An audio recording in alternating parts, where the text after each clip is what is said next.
J'ai mis pas mal de vos réponses. Dites-moi si vous voulez que je vous en mette plus. En fait, j'ai juste cliqué sur les premières stories, les premiers commentaires qui arrivaient. Dites-moi si ça vous intéresse d'avoir plus de réponses, mais je pense que c'est à peu près tout similaire. Même s'il y a des réponses qui sortent du lot. Donc justement, ça là, je les garde pour y répondre de vive voix là dans pas longtemps. Mais dites-moi si vous voulez plus de screen ou pas, ou si ça suffit. Je pense que ça suffit là, non?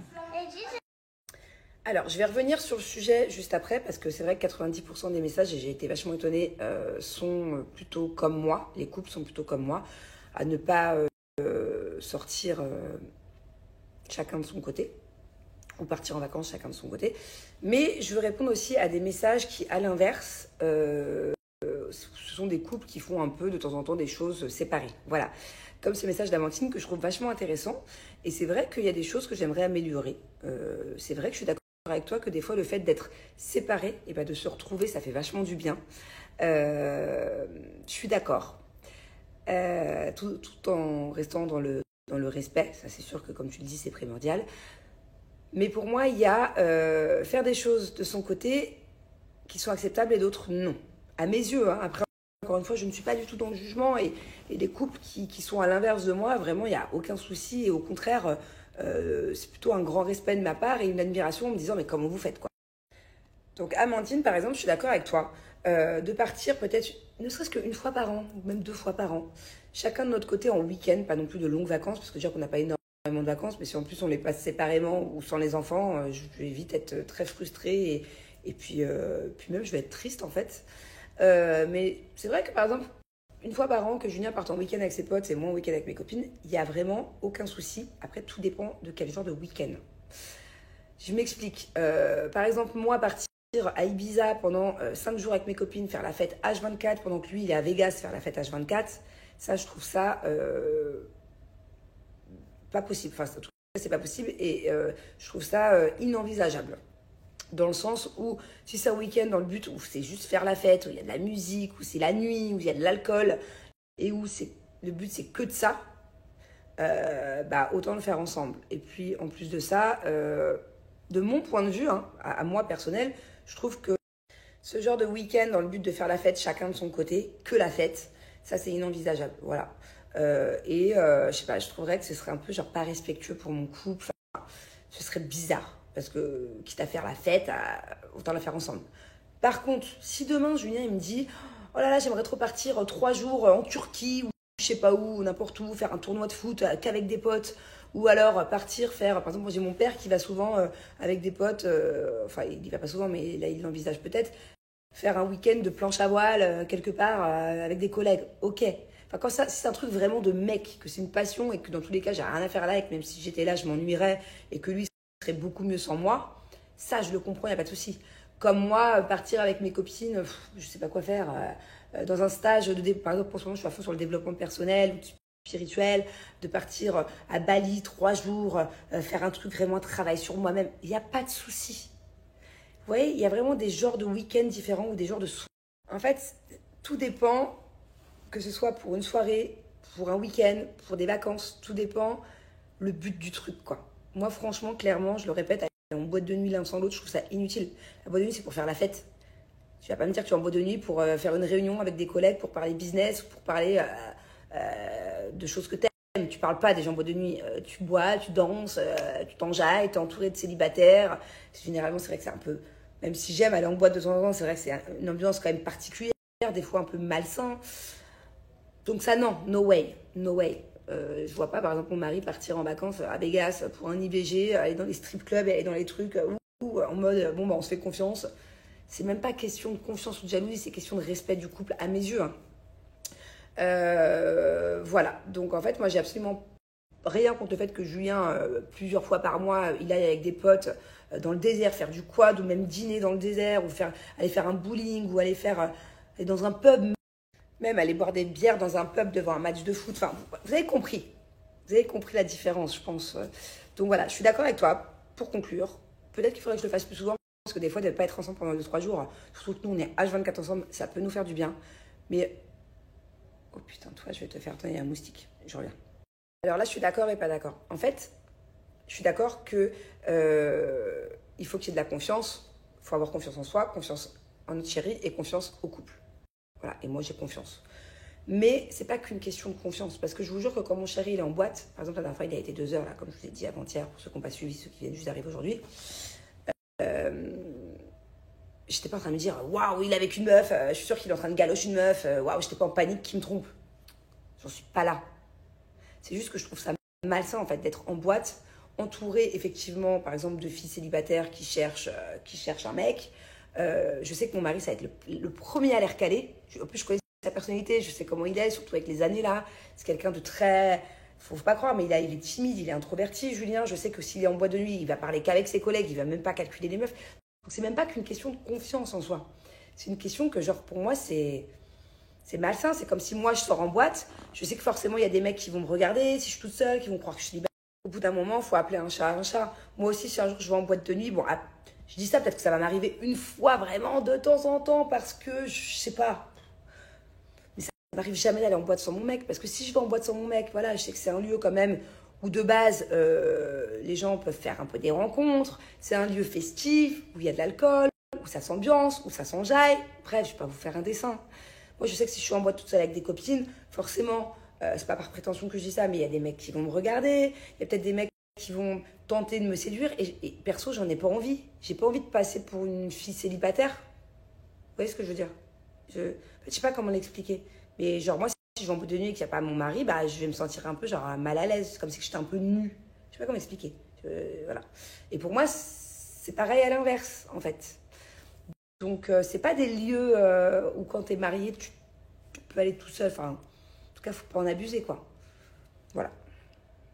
Ah bah voilà, ce message, je rejoins un peu ce que j'étais en train de dire. C'est que, effectivement, les boîtes de nuit, c'est propice à la séduction.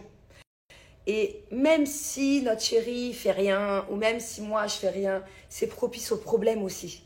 Je sais pas, t'es en boîte, t'es marié, t'es là, t'es solo, pendant que ton mari ou ta femme elle est à la maison, ou alors elle est dans une boîte différente. Perso, je trouve ça moyen. Mais franchement, je critique absolument pas les couples qui acceptent de le faire, hein. Et au contraire, limite, je suis admirative en me disant, putain, si j'avais cette force... En tout cas, moi, je sais que j'angoisse, quoi. Si mon mec, il est en boîte sans moi, je sais pas, ou si je suis en boîte sans lui, ouais, chelou. Là, je réponds à cette question parce qu'il y a une phrase qui me fait doucement rire. Les boîtes de nuit attirent la poufiasse. Je suis d'accord surtout dans certains endroits. Voilà. Notamment à Dubaï. À Dubaï, il faut savoir que quand tu vas dans certains endroits, même quand tu es en couple, même si on va dans certaines boîtes de nuit ensemble, ça peut arriver que des filles viennent le draguer devant moi ou viennent essayer un petit peu de titiller devant moi. Je ne sais pas si vous imaginez.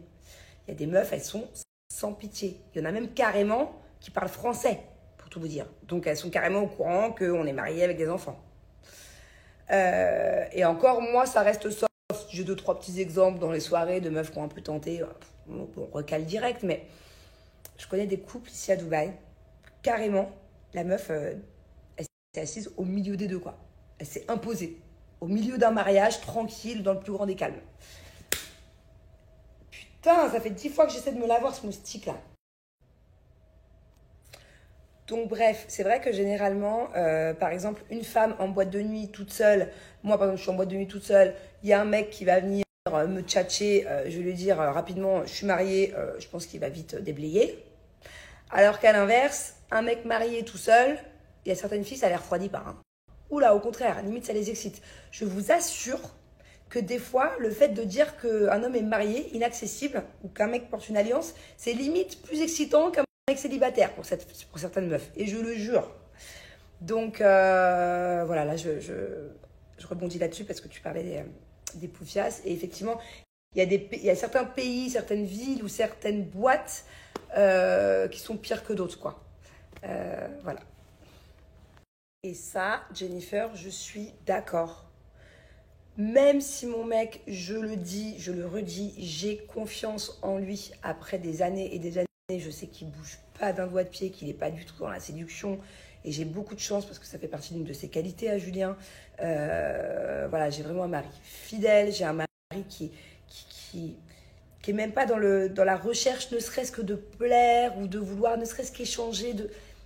Il n'y a pas, c'est vraiment que ça PlayStation et tout. Enfin, vraiment, j'ai beaucoup de chance. J'ai vraiment beaucoup, beaucoup de chance. Mais, même si j'ai un mari sérieux, il y a des meufs, c'est des connasses. Et ça, je suis totalement d'accord. Ça, je suis d'accord. Il y a des meufs, elles sont sans foi ni loi. Mais vraiment. Et je le sais de source sûre. Voilà, je ne vais pas m'étaler, pas par rapport à mon mariage. Hein, mais surtout ici, enfin, moi je connais surtout Dubaï depuis quelques années. Voilà, parce que quand j'habitais à Marseille, bon, on sortait pas en boîte, il n'y avait pas autant de... Quand on vivait à Marseille avec Julien, on sortait de temps en temps, ou alors on allait se faire un casino. Mais c'était pas, voilà, il n'y a pas autant d'endroits que la night, que ici, des trucs où ça bouge, où il y a du monde, où il y a du beau monde, où il y a... tout le monde est beau, tout le monde est... Ici, Dubaï, c'est... Et je peux dire que, ouais, ici, à Dubaï, c'est compliqué. Il y a vraiment des meufs, elles sont prêtes à tout pour prendre ta place. Elles sont prêtes à tout pour... elles en ont rien à foutre de briser un mariage. Elles en ont rien à foutre de rien. C'est chacun sa merde. Je parle pas que dans mon couple, hein, parce que j'en ai entendu des histoires ici à Dubaï, putain. Ça fait peur, hein. Mumu, elle en a marre que je mette tout le temps mes mains en avant quand je parle. Tu veux que je les mette où, mes mains, quand je parle? Dans le dos? Ce serait pas bizarre que je vous parle comme ça? Je vais essayer. Je vais essayer de... Les prochaines stories que je fais, pour te faire plaisir, Mumu, je laisse les mains dans le dos. Et j'essaie de parler sans m'exprimer avec mes mains. Ça va être compliqué pour moi parce que j'adore gestuelle, j'adore... j'ai des tocs, j'ai des tics. Allez, on les met dans le dos. Je suis d'accord que les soirées entre filles, sans faire de généralité, c'est pas pareil que les soirées entre mecs. Voilà, déjà de manière générale. Et vous savez, réfléchissez à quelque chose, ok? Julien qui est connu, dans les soirées ici, il y a beaucoup de Français. Là, c'est un truc qui vient en tête quand j'ai lu ce message. Imaginez, ok? L'autre soir, Julien s'en rend en boîte de nuit. Ils étaient 7 potes, je crois, 7 mecs. Bon, supposons Julien, il est assis tranquillement dans son coin avec son collègue, parce que je sais qu'il a parlé à la même personne pendant 2 heures. Ils se sont pas lâchés. Limite, si j'avais été là, j'aurais été trop. D'un autre côté, tant mieux que j'étais pas là, quoi. Bref. Mais imaginez, Julien avec son pote, il parle, et les 5 autres collègues, ils vont chercher des meufs, parce qu'ils sont célibataires et qu'ils ont envie de kiffer, normal. Et que du coup, Julien il se retrouve à une table avec plein de meufs. Et que quelqu'un le filme. Oh, Julien, il a une table avec plein de meufs. Alors, Julien, en soi, il fait rien. Mais imaginez comment ça peut prendre des proportions énormes. Tout ça, parce qu'on n'est pas sortis ensemble en boîte de nuit 1 heure, alors qu'au final, il n'a rien fait, et que ça peut porter à confusion. Vous voyez aussi comment c'est... Ah merde, j'ai oublié de mettre les mains derrière le dos. Ouais, donc je disais... allez, après, on va finir avec ce sujet. Mais... Enfin, je veux dire, ça peut partir loin pour rien, au final. Juste pour une boîte de nuit. Parce que si moi, par exemple, Julien, il est en boîte avec ses potes et il y a des meufs à la table pour ses potes. Pas pour lui, pour ses potes qui sont célibataires. Au bout d'un moment, ils ont envie de trouver des meufs. Mais qu'il y a des vidéos. On m'envoie une vidéo. Oh, regarde, Julien, il est à table avec plein de meufs. Le pauvre, il a rien fait. Mais moi, je vais avoir les nerfs. Vous imaginez même pas ce qui va se passer à la maison. Ça va être la 4e guerre mondiale. Forcément, c'est comme si lui, il me voit en vidéo, en boîte avec des mecs à table. Vous voyez ce que je veux dire? Et en fait, ça aurait créé une histoire, ça aurait fait tout un tas de trucs, ça aurait pu être vraiment une guerre mondiale. J'arrive pas avec les mains dans l'eau. Bref, ça aurait pu être vraiment une guerre mondiale pour un truc qu'il n'a même pas fait. Donc, ouais, si on peut éviter ce genre d'histoire, pour rien en plus. Allez, je finis avec une discussion que j'ai eue avec une copine cet été. Et elle n'est pas du tout jalouse. Et vraiment, il n'y a aucun souci à ce que son chéri parte faire la fête de son côté. Elle aussi. Vraiment, il n'y avait pas de souci avec ça. Et moi, putain, genre, c'est mort. Je lui disais, moi, c'est pas possible. Je peux pas. On peut pas. Même Julien, il peut pas. On est trop jaloux. En tout cas, les règles de nos couples font qu'on peut pas partir faire la fête une semaine l'un sans l'autre. Et il me disait, mais Manon, si ton chéri veut te tromper, dans tous les cas, il te trompera. Et c'est là où j'étais pas d'accord. Parce que il y a une différence entre vouloir tromper et pousser à la séduction. Pousser à la consommation de la tromperie. Ok, je m'explique. Par exemple, ton chéri, il n'a pas du tout l'intention de te tromper. Ton chéri, il est très bien dans son couple, il n'y pense même pas, il est droit dans ses baskets, vraiment pas du tout. Donc du coup, quand il va acheter sa baguette de pain, s'il va faire les courses, s'il va au resto avec ses collègues, ou peu importe ce qu'il fasse, il n'y va pas dans l'intention de te tromper parce qu'il n'en a pas envie, ok? Mais si ton chéri, il part une semaine à Vegas, faire la fête, ok? À la base, il pars pas à Vegas en se disant waouh, je vais la tromper. Non, non, non. Par contre, il fait la fête à Vegas, il va en boîte de nuit, il finit dans un strip club. Il y a une danseuse sur lui qui danse, qui le chauffe. À la base, ton chéri. Il n'a pas envie de te tromper. Mais, du coup, il est parti à Vegas. Il s'est retrouvé avec une danseuse, ou ça peut être une danseuse ou autre, hein, à côté de lui ou sur lui. C'est à ce moment-là qu'il a une pulsion. Et du coup, c'est vraiment poussé à la consommation, c'est vraiment poussé à la tromperie. Tu vois ce que je veux dire? Faut pas mettre de l'huile dans le feu, quoi. Enfin, c'est quoi l'expression? Il y a une expression pour ça. Il n'y a pas de fumée sans feu. Voilà, c'est ça que je veux dire. Donc, pour moi, d'accepter dans un couple que l'un ou l'autre soit séparé pour partir faire la fête, par exemple, à Vegas ou autre, bah, c'est ce que j'expliquais, c'est qu'il y a beaucoup quand même plus de chances, même si à la base son chéri ne veut pas te tromper, qu'il se passe un déraillement à un moment donné. Surtout s'il y a de l'alcool et qu'il est 3h du mat. Vous voyez ce que je veux dire? Enfin, c'est ma manière de voir les choses. Donc pour finir, voilà, de dire dans tous les cas, ton chéri, s'il veut te tromper, il te trompera. Il y a quand même plus de chances qu'il te trompe en vacances avec ses potes en train de s'enjailler pendant des jours et des jours, en boîte de nuit ou autre, que si il se fait une soirée cinéma avec son collègue. Vous voyez ce que je veux dire? Sans forcément, à la base, que ce soit prémédité. C'est pas parce qu'un jour, même une fille, hein, c'est à l'aucun inverse, généralement c'est plus les mecs, mais bon, même à l'inverse. Ça veut pas dire que la personne, elle en avait envie au début. C'est juste qu'au fur et à mesure de la soirée, tu connais, les choses peuvent déraper ou devenir incontrôlables. À la base, c'était pas du tout calculé. Enfin bon, bref. En tout cas, je parle pas de Julien, là. Mais je parle d'une discussion que j'ai eue justement avec une copine par rapport à ça. Voilà. Je pense pas que les hommes qui trompent leurs femmes ou les femmes qui trompent leurs hommes, à la base, ce soit voulu. Ils se disent pas, oh tiens, je la tromperais bien. Peut-être que ça arrive, mais je pense que c'est surtout sur le moment, en fait. Que c'est un peu improvisé, genre. Justement, Céline, je viens de dire l'inverse. Je suis pas d'accord. Ok, il y a des mecs qui veulent tromper, dans tous les cas, ils te trompera, ouais, ok. Mais il y a d'autres mecs, à la base, ils n'ont pas du tout prévu de te tromper. Ils sont très bien dans leur life. Et le fait de les sortir de leur routine et d'aller entre mecs célibataires, IVG ou je sais pas quoi, pendant 5 jours, ou que de se déglinguer et de faire la fête, waouh. Enfin voilà, t'as compris. Il y a quand même plus de probabilité qu'un truc qui parte en couille à un moment donné. Pourtant, le mec, à la base, il est sérieux. Donc, il y a peut-être plusieurs types de tromperies.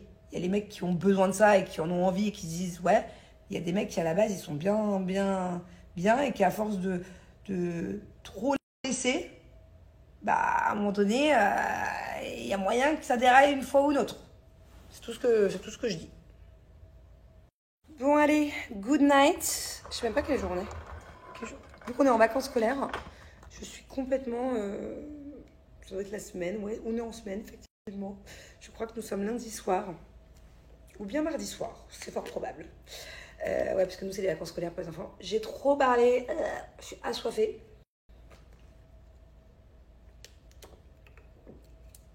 Ce fut un sujet intéressant.